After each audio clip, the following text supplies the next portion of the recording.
Hello everyone, welcome back. In the last video, we introduced the tangent line problem, which was finding the equation of a tangent line to a curve. So we looked at the idea of taking the limit of the slopes of secant lines to obtain the slope of the tangent line. So in order for us to calculate these types of limits, we're going to look at defining the limit of a function. Now we will return to solving the tangent line problem a bit later, but for now, the goal of this video is to first define what the limit of a function is. So we will begin with a definition. So let f of x be defined when x is near the number a. This means that f is defined on an open interval that includes a, except possibly at a itself. So what this is saying is that this function may not be defined at the number a, but it's defined near the number a. Now, we write lim as x goes to a, f of x equals L. And what we say is that the limit of f of x as x approaches a is equal to L if we can make the values of f of x arbitrarily close to L by taking x to be sufficiently close to a but not equal a. So what this is saying is that the function will approach the value of L if we take x to be very close to a. So let's have a look at an illustration of the limit in the next examples. So in these examples, we're going to look at the limit of f of x as x approaches 2. So here we want to look for what value the function will take if we let x be very, very close to the number 2. But the key thing to remember is that we are not letting x be equal to 2. Okay, we just want to know what happens to the function if we let x be very close to the number 2. Now for the example on the left, the function is defined at the number 2. So when x equals 2, the function obtains a value of 4. So we have that f of 2 is equal to 4. So the limit as x approaches 2 of f of x is also called a two-sided limit. And a way that we can evaluate this limit is by asking the question, what value does f of x try to reach if we let x approach 2 from both sides? So what we want is the value of the function if we let x approach 2 from the left and 2 from the right.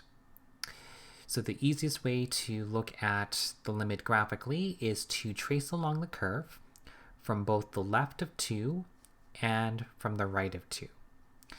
So if we let x approach 2 from the left, then the value that the function will try to reach is going to be the number 4.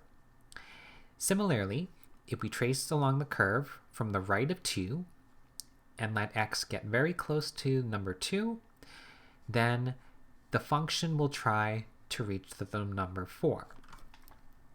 And so the limit of f of x as x approaches 2 is equal to 4. So let's also look at the next example. So here we have a similar function, except the function is undefined at the number 2. So f of 2 is undefined. Now here we're not concerned what happens when x equals 2. What we want to know is what happens if we let x approach the number 2. So again, what we do is we trace along the curve from the left of 2 and from the right of 2. And the value that it tries to reach is again a value of 4 from both sides. So the limit of f of x as x approaches 2 is still equal to the number 4. Now in the third example, we have another similar function, except this time the function is defined at the number 2, but it does not obtain a value of 4 at this point. What we're given is that f of 2 is equal to 3. Now once again, we aren't concerned what happens when x equals the number 2. What we want to look at is what happens when x approaches the number of 2 from both sides. So again, if we trace along the curve from both sides of 2, we see that the limit of f of x as x approaches 2 is still equal to 4. So in each of these 3 examples, regardless of what happens when x equals 2, the limit of f of x as x approaches 2 is equal to 4. So next we can define one-sided limits, so the left-hand limit and the right-hand limit of a function. So the left-hand limit of f of x as x approaches a is equal to L if we can make the values of f arbitrarily close to L by taking x to be sufficiently close to a and x is less than a. And the way that we denote a left-handed limit is by putting a negative symbol on top of the value of a. So we are approaching the limit from the left or from the negative direction. Similarly, we can define the right-hand limit of f of x as x approaches a, and the way that we denote the right-handed limit is by using a plus symbol on the value of a. And so we're approaching a from the right-hand side or from the positive direction. So let's have a look at the examples for the left and the right-handed limits. So on the left graph, we have a function that's defined from -1 to 1. And we can look at the limit of f of x as x approaches 1 from the left. So if we were to trace along the curve from the left of 1, we see that the value that it tries to reach is equal to 4. So the left-hand limit of f of x is equal to 4. Now in the example on the right, we want to look at the right-handed limit of f of x as x approaches 1. So we want to trace along the curve from the right of 1, and the value that the function will try to reach is going to be 1. So the limit of f of x as x approaches 1 from the right is equal to 1. Now for the limit of f of x as x approaches a to exist, then the following must be true. So the limit of f of x as x approaches a is equal to L if and only if the left-hand limit is equal to L, and that also equals the right-hand limit. So for the two-sided limit to exist, both the left and the right-sided limits have to also exist and be equal to the same value. So next we have a few definitions. So let f be a function defined on both sides of a, except possibly at a itself. Then we write the limit of f of x as x approaches a to be equal to infinity to mean that the values of the function can be made arbitrarily large as we wish, by taking x sufficiently close to a but not equal to a. Similarly, we can also write the limit of f of x as x approaches a to be equal to negative infinity to mean that the values of the function can be made arbitrarily large negative by taking x to be sufficiently close to a but not equal to a. So let's have a look at some examples of these types of limits. So on the left we have a function that is defined except at 1, and the function will increase towards infinity from both sides of 1. So the limit of f of x as x approaches 1 is equal to infinity. So there is no upper bound if we were to approach 1 from both the left and the right of 1. Now on the right graph, we have the function that's defined, again, everywhere except at 1. And we see that if we approach 1 from the left and the right, then the function will go towards negative infinity. So the limit of f of x as x approaches 1 is equal to negative infinity. So in other words, what we have are vertical asymptotes when x is equal to 1. So we can use this to define a vertical asymptote. So we say that the line x equals a is called a vertical asymptote of the curve y equals f of x if at least one of the following statements is true. So either the two-sided limits goes to plus or minus infinity, or if any of the one-sided limits goes to plus or minus infinity, then the line x equals a is a vertical asymptote. So for example, if we have a look at the logarithmic function, then the line x equals 0, so the y-axis, is a vertical asymptote since the limit as x approaches 0 from the right of the natural logarithm is equal to negative infinity. So if we were to trace along the curve from the right of 0, then the function will go towards negative infinity. So the line x equals 0 is a vertical asymptote for this function. So let's have a look at some examples of calculating these types of limits. So in the first exercise, we are given the graph of a function, and we want to determine each of the given quantities. So let's have a look at the limit of f of x as x approaches 2 from the left. So if we trace along the curve from the left of 2, then what value does the function reach as we approach 2 from the left? Well, the function will reach a value of 4. So the limit of f of x as x approaches 2 from the left is equal to 4. Now let's also look at what happens if we approach 2 from the right. So this time we're going to approach 2 from the right. So if we trace along the curve from the right of 2, then the value that the function tries to reach if we approach 2 from the right is equal to 1. So the limit of f of x as x approaches 2 from the right is equal to 1. So now for part C, what is the limit as x approaches 2 for f of x?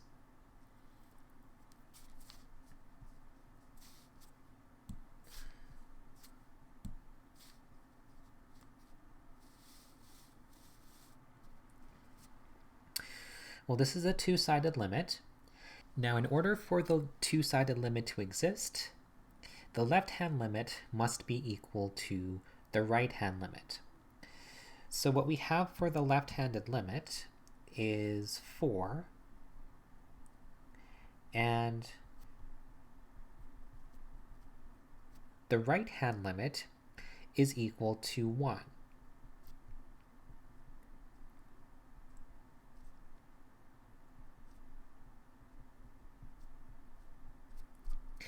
Now, because the left-hand limit does not equal the right-hand limit, then the two-sided limit does not exist. So the left-handed limit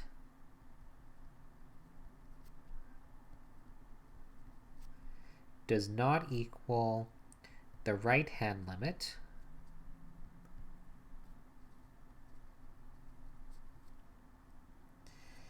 therefore the limit as x approaches 2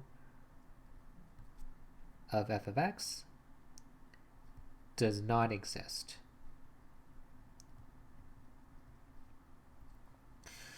So we can shorthand this to the left-hand limit does not equal the right-hand limit. Therefore, the limit as x approaches 2 of f of x does not exist. So now let's have a look at f of 2.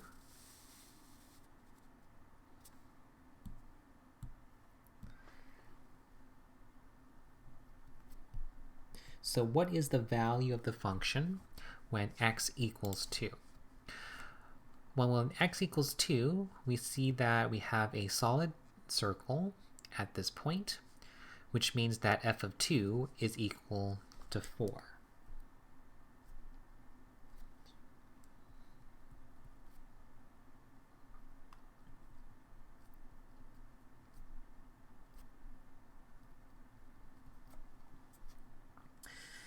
So now let's look at the limit of f of x as x approaches 4.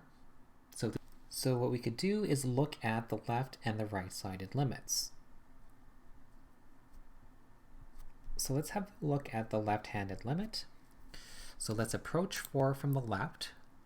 So if we trace along the curve from the left of 4, we see that the function tries to reach a value of 5. So the limit as x approaches 4 from the left is equal to 5. Let's look at the right-handed limit. So let's approach 4 from the right. So if we trace along the curve from the right of 4, we see that the value that the function tries to reach is also equal to 5. So since the left-hand limit is equal to the right-hand limit, okay, so both of the limits are equal to 5, then the limit as x approaches 4 of f of x is equal to 5. Okay, so they both try to reach a value of 5, so the two-sided limit goes to 5. And lastly, what is f of 4? Well, if we look at the graph of the function, we have an open circle when x is equal to 4. So f of 4 is undefined. Okay, so there is no value when x is equal to 4. So next, let's have a look at calculating these limits algebraically.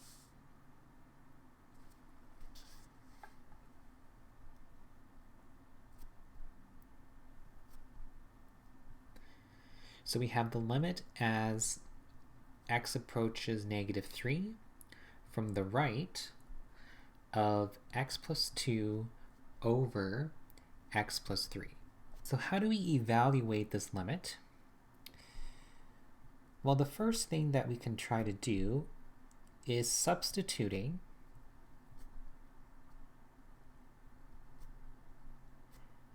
the value of -3 into the function.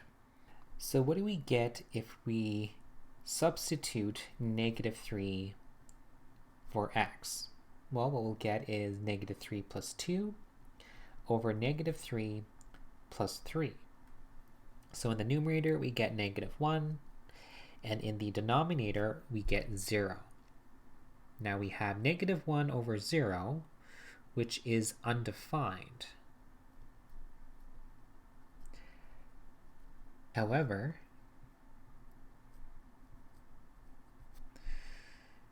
when we are taking limits,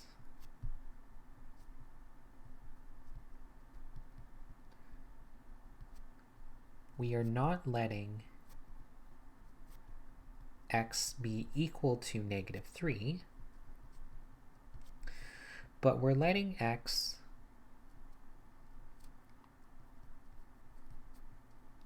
be very close to -3.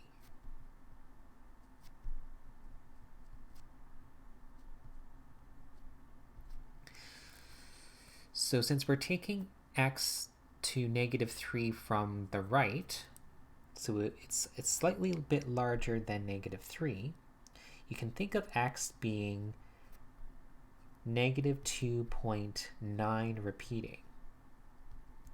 So it's a number that's very close to -3, but not equal to negative 3. So we have the limit as x approaches negative 3 from the right of x plus 2 over x plus 3. Then we have negative 3 plus 2 divided by negative 3 plus 3. So in the numerator, we have negative 1, and in the denominator, we have 0. Now we have negative 3 plus 3. So x is about negative 2.9 repeating, and if we add 3 to this number, then we'll get a number that's very close to 0, but it will be a positive number. So we get 0 plus, and this will indicate a tiny positive number.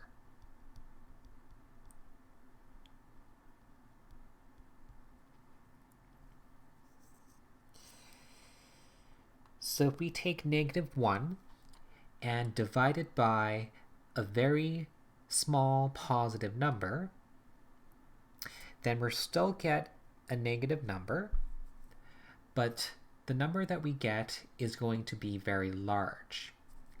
And in the limit, this will be equal to negative infinity. So it's a very large negative number. So here's the graph of the function x plus 2 over x plus 3. So if we approach negative 3 from the right, then we see that the function goes towards negative infinity. So this tells us that the line x equals negative 3 is a vertical asymptote of the function. Now in the next example, let's try approaching negative 3 from the left. So we have the limit of x plus 2 over x plus 3 as x approaches negative 3 from the left.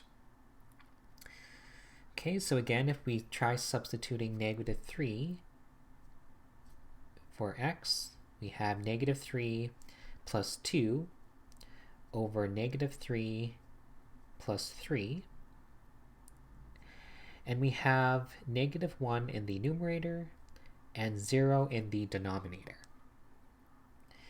Now, if we approach negative 3 from the left, then this means that x is going to be a number that is slightly smaller than negative 3. So you can think of x being negative 3.000001. So it's a number slightly smaller than negative 3. So if we take x and add 3, then we will obtain a very small number that is close to 0, but negative. So x plus 3 is going to be a tiny negative number.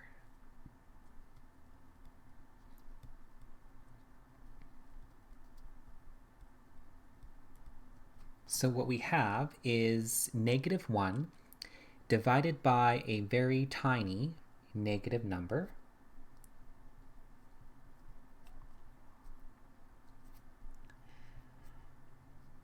And negative 1 divided by a negative number gives us a positive number.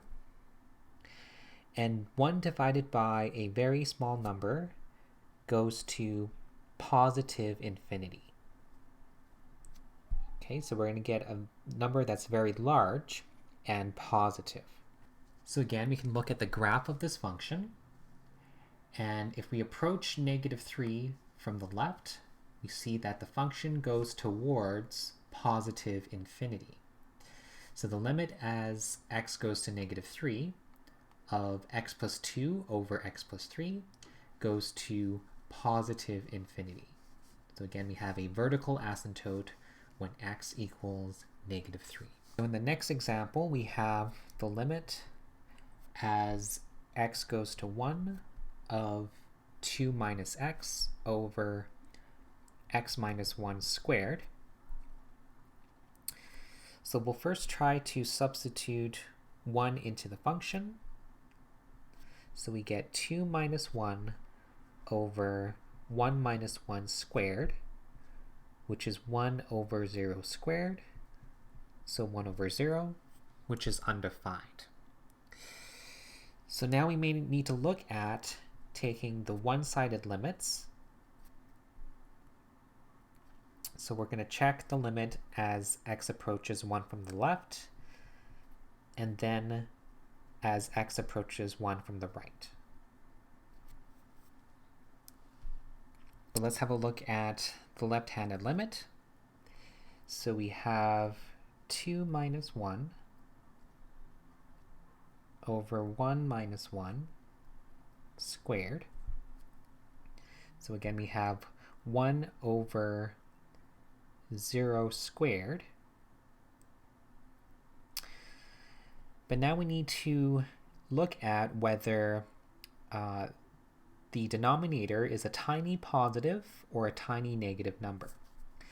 So if we're approaching 1 from the left, then you can think of x being a number that it's slightly smaller than 1. So x would be something like 0.9 repeating. And if we subtract 1 from x, then we'll get a number that's close to 0, but it will be a negative number. So in the denominator, we have 0 minus, which indicates a tiny negative number. And if we take a tiny negative number and multiply it by a tiny negative number, then we're going to get a tiny positive number. So we have 1 over 0 plus, and 1 divided by a small, tiny number will give us a very large positive number. So this limit will go to positive infinity. So let's also look at the right-handed limit. So approaching 1 from the right.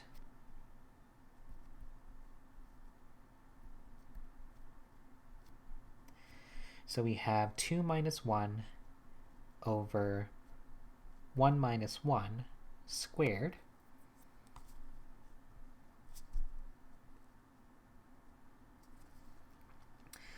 So that is 1 over 0 squared.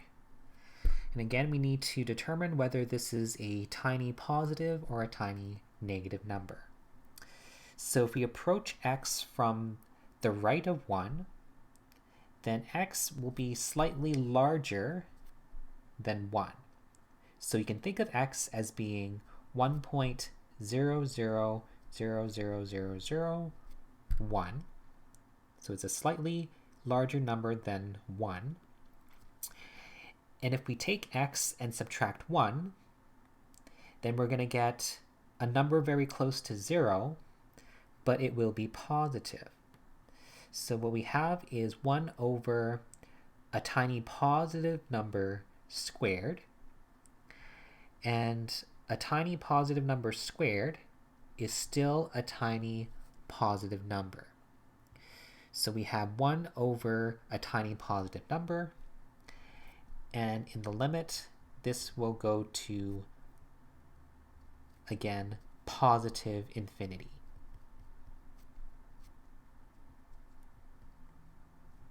So here is the graph of the function 2 minus x all over x minus 1 squared.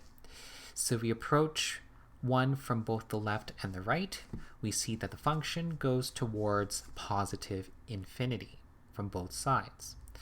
So that tells us that the line x equals 1 is a vertical asymptote of this function. Now in the next example, we have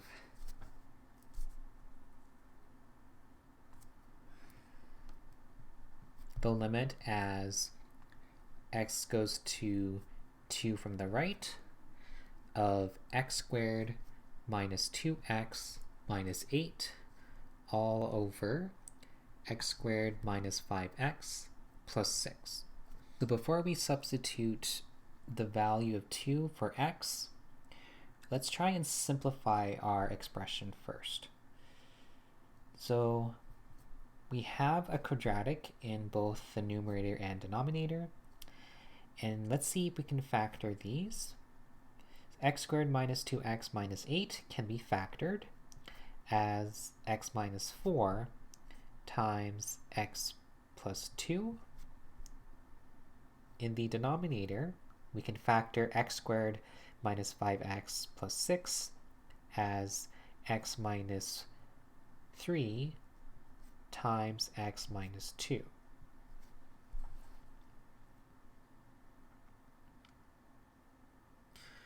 So now we can try and substitute 2 for x. So we have 2 minus 4 times 2 plus 2 divided by 2 minus 3 times 2 minus 2. Okay, and these are all slightly larger than 2. So in the numerator we have negative 2 times 4 divided by negative 1 times 0. Now remember that x is slightly larger than 2. So you can think of x as being 2.00000001.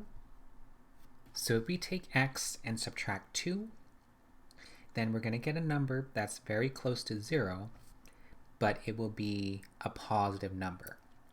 So we get 0 plus.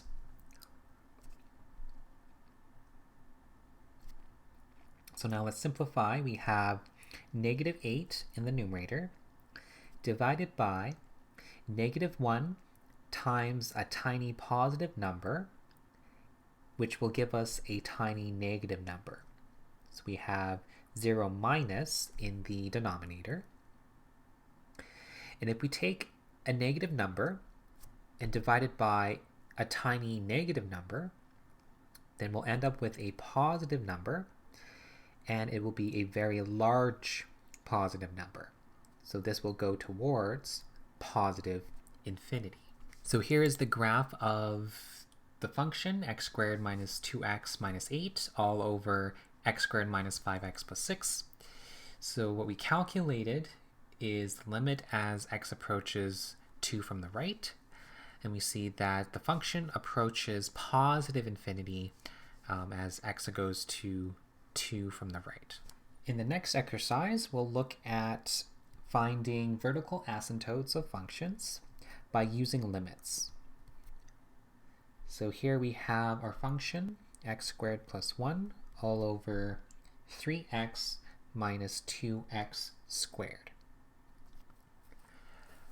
So to find the vertical asymptotes, we want to look for where the function is undefined.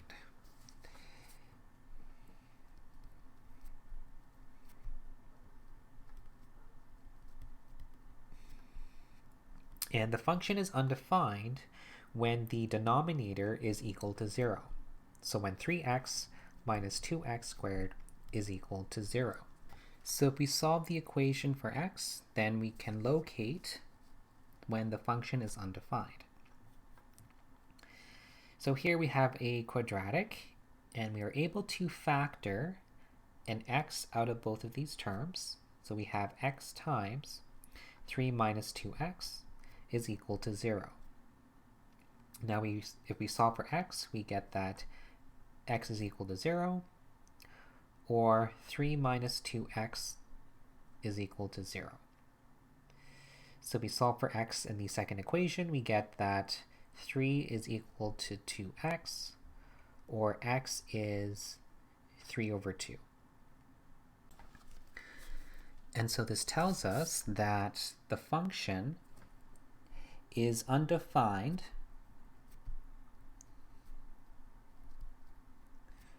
when x is 0 or when x is 3 over 2.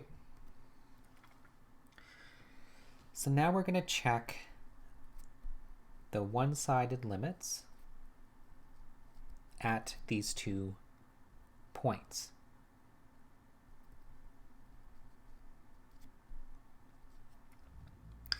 So let's first check the one-sided limits at 0. So we can either check the left or the right-sided limits.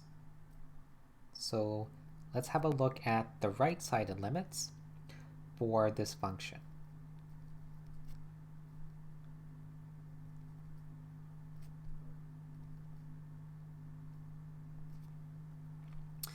So let's first simplify. We know that we can factor an x in the denominator. So we have x squared plus 1 over x times 3 minus 2x. And now let's try substituting 0 into our function. So we're letting x go to 0 from the right. So we have 0 plus squared plus 1 over 0 plus times 3 minus 2 times 0 plus.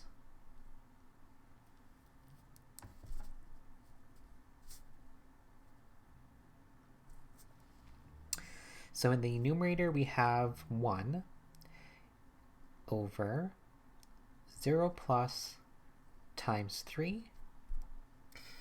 So that is 1 over 3 times a tiny positive number, which is still a tiny positive number, and 1 divided by a small positive number is a very large positive number, so this goes to positive infinity. Now, since the limit as x goes to 0 of our function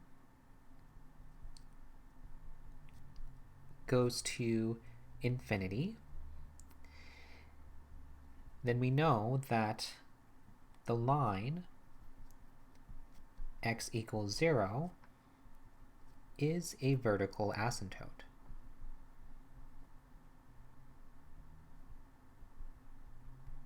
So now let's also check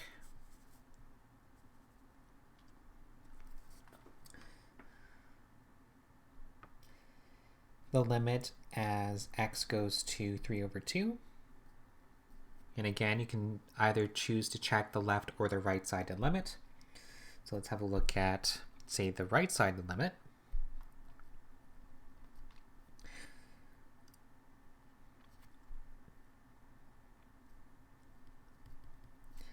Okay, so let's first simplify. We have that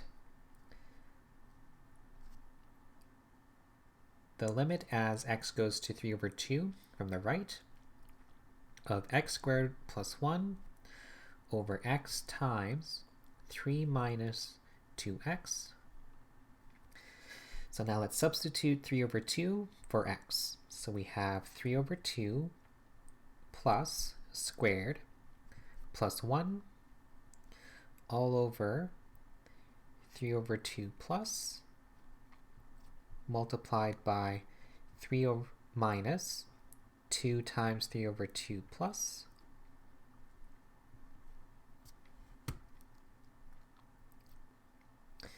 So in the numerator we have 9 over 4 plus 1 divided by 3 over 2 times 3 minus 3 plus. So here we can cancel the factors of 2.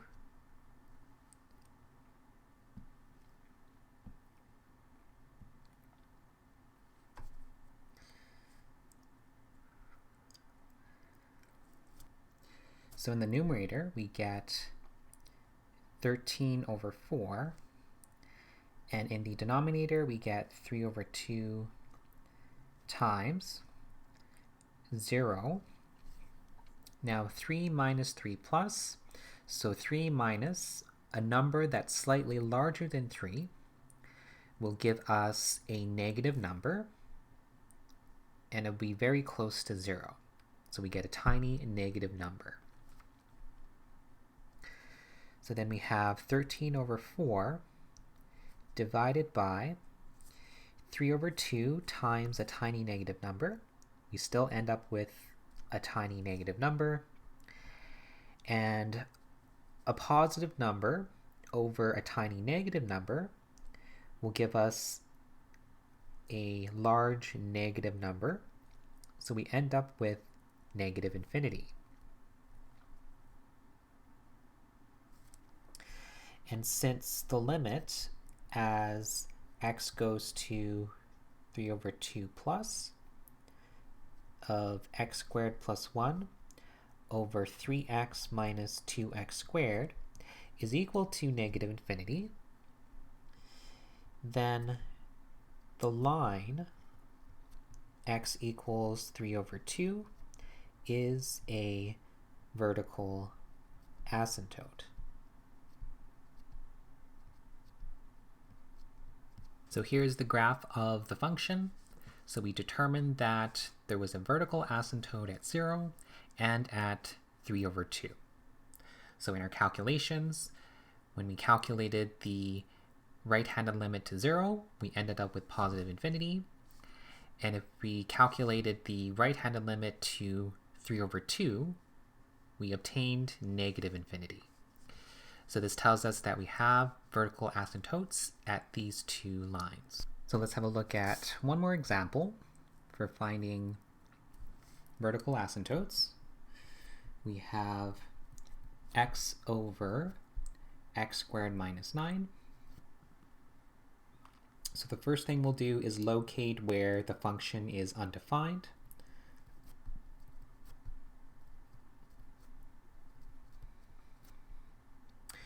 And the function is undefined if the denominator is equal to 0.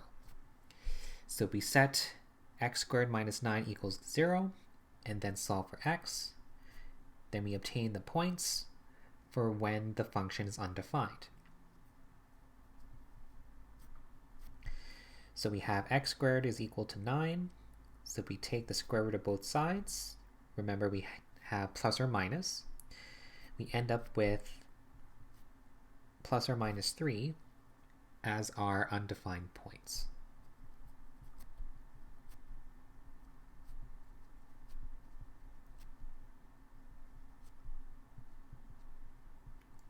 So now we will check the one-sided limits at these points.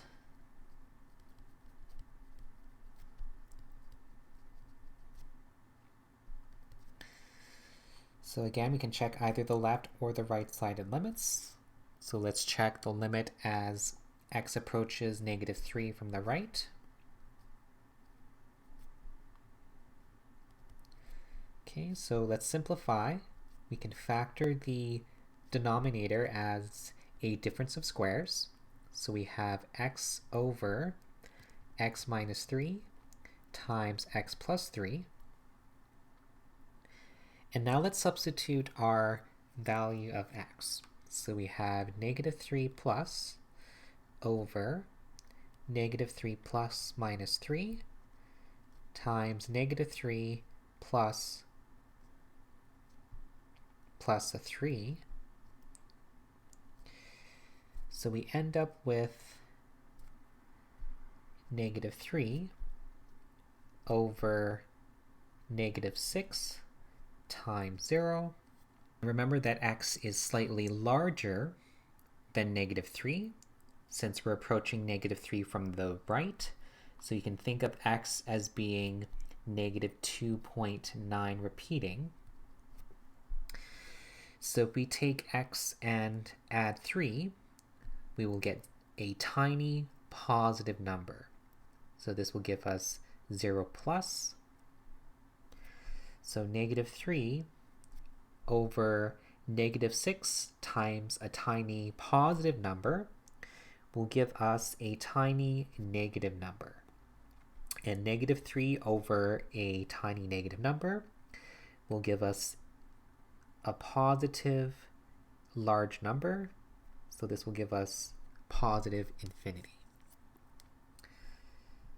So since the limit as x approaches negative 3 from the right of x over x squared minus 9 is positive infinity, then the line x equals negative 3 is a vertical asymptote.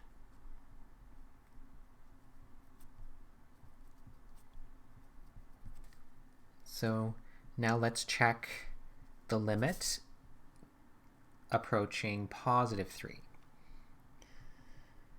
So let's have a look at the right-sided limit to positive 3. So the limit as x approaches 3 from the right of x over x minus 3 times x plus 3 is 3 over 3 plus minus 3 times 3 plus plus 3. So we have 3 over 3 plus minus 3. So recall that we're approaching 3 from the right, so x will be slightly larger than 3. So x would be something like 3.00001. So x minus 3 is going to be a tiny positive number. So we have 0 plus times 6. So 3 over a tiny positive number times 6 is still a tiny positive number. And 3 divided by a tiny positive number goes to positive infinity. So since the limit as x approaches 3 from the right is positive infinity, then the line x equals 3 is a vertical asymptote. So here's the graph of x over x squared minus 9. So what we determined was that from the right of negative 3, the function approaches positive infinity. And from the right of positive 3, we also get positive infinity. So we know that the lines x equals negative 3 and x equals positive 3 are vertical asymptotes.